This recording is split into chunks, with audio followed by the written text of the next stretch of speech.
Paper leak के खिलाफ कांग्रेस की तरफ से छात्रों की गूंज नाम से कार्यक्रम किया जा रहा है। पूरे देश में कांग्रेस ने एक आंदोलन शुरू किया है जिसे छात्रों का भरपूर समर्थन भी मिल रहा है, जिससे बीजेपी की बेचैनी बढ़ गई है और अब देहरादून में होने वाले राहुल गांधी के कार्यक्रम में अड़चनें पैदा करने की कोशिश की जा रही है।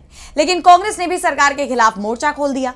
तो क्या है ये पूरा मामला, देखिए इस रिपोर्ट में। 17 जुलाई को राहुल गांधी देहरादून जाएंगे और एक बार फिर छात्रों से संवाद करेंगे। लेकिन राहुल के इस कार्यक्रम ने अभी से बीजेपी सरकार की नींद उड़ा दी है और जैसे ही कार्यक्रम की तारीख नजदीक आई, प्रशासन की तरफ से पेच फंसा दिया गया। बड़ी बात तो ये है कि कांग्रेस ने पहले ही यहाँ कार्यक्रम करने की इजाजत मांगी थी और 10 जुलाई को परमिशन मिल भी गई थी, लेकिन कार्यक्रम से ठीक पहले परमिशन कैंसिल कर दी गई। प्रशासन ने वहां चल रहे केंद्र सरकार के कार्यक्रम की अवधि बढ़ाने का हवाला देते हुए मैदान उपलब्ध कराने से इनकार कर दिया है। इसे लेकर कांग्रेसी मुखर हो गए और देर रात परेड ग्राउंड पहुंच गए। कांग्रेस प्रदेश अध्यक्ष गणेश गोदियाल ने प्रशासन के रुख पर सवाल उठाते हुए कहा कि पार्टी को 10 जुलाई को कार्यक्रम के लिए परेड मैदान की इजाजत मिल चुकी थी, लेकिन बाद में प्रशासन ने रुख बदल दिया।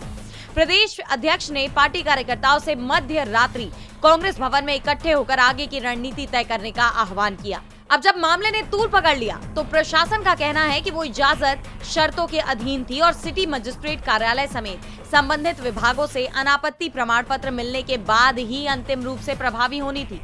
परेड मैदान में 11 से 15 जुलाई तक केंद्रीय अल्पसंख्यक कार्य मंत्रालय की तरफ से लोक संवर्धन पर्व आयोजित किया जा रहा था, लेकिन अब अचानक इस आयोजन की अवधि 17 जुलाई तक बढ़ा दी गई है। अब यहाँ गौर करने वाली बात यह है कि 16 और 17 जुलाई को राज्यपाल इस कार्यक्रम में आ रहे हैं। ऐसे में सवाल ये है कि क्या पहले से राज्यपाल नहीं आ रहे थे या फिर सिर्फ कांग्रेस का कार्यक्रम बिगाड़ने के लिए आखिरी वक्त में ये बदलाव किए गए हैं, जिसे देखते हुए कांग्रेसियों ने प्रशासन पर भाजपा के दबाव में काम करने का आरोप लगाया। वहीं बड़ी संख्या में कांग्रेसी देर रात परेड मैदान पहुंचे और ट्रकों को अंदर ले जाने की मांग करते हुए उन्होंने नारेबाजी की। इस दौरान पुलिस ने उन्हें आगे जाने से रोका तो पुलिस से कार्यकर्ताओं की धक्का मुक्की भी हुई। अब इस पूरे मामले को लेकर कांग्रेस प्रदेश अध्यक्ष ने कहा कि परेड ग्राउंड में छात्रों की गूंज कार्यक्रम के लिए 10 जुलाई को विधिवत रूप से नगर निगम के आदेश पर 15 से 17 जुलाई तक के लिए परेड ग्राउंड का निर्धारित शुल्क 1,70,000 रुपए जमा कराते हुए आरक्षित किया गया था। परेड ग्राउंड मैदान को नियमानुसार आरक्षित करने के बावजूद प्रशासन भाजपा सरकार के दबाव में इजाजत देने में आनाकानी कर रहा है। आरक्षित किए गए मैदान की समयावधि आज से शुरू हो जाएगी।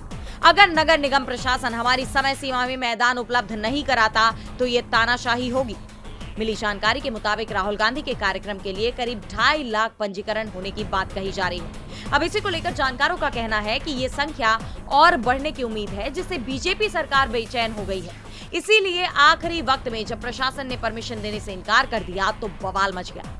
हालांकि इस कार्यक्रम को करने के लिए प्रशासन की तरफ से कांग्रेस को बन्नू स्कूल ग्राउंड दे दिया गया है और कांग्रेस इसके लिए राजी हो गई है, लेकिन साथ ही कांग्रेस ने ये चुनौती भी दी है कि वो सरकार की तरफ से आवाज दबाने की इस कोशिश को नाकाम करेगी और इस कार्यक्रम को ऐतिहासिक बनाएगी। टीवी लाइव की रिपोर्ट।